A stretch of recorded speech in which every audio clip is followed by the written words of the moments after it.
بسم الله الرحمن الرحيم.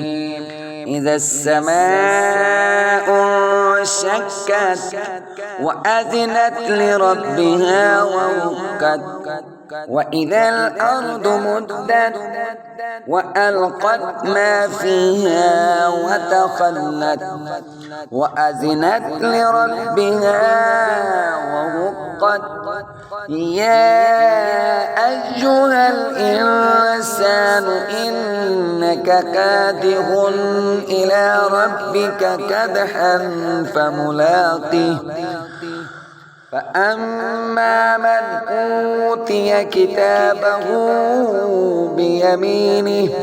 فسوف يحاسب حسابا يسيرا وينقلب إلى أهله مسرورا وأما من أوتي كتابه وراء ظهره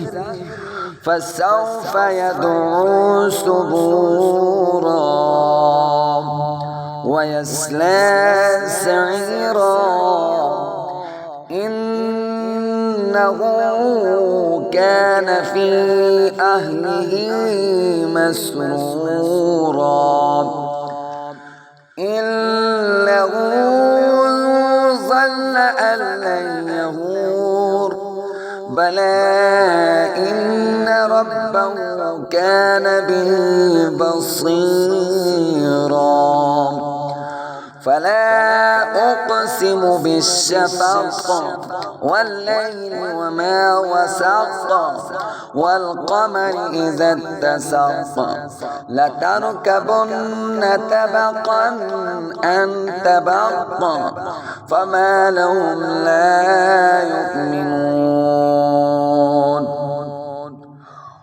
وإذا قرئ عليهم القرآن لا يسجدون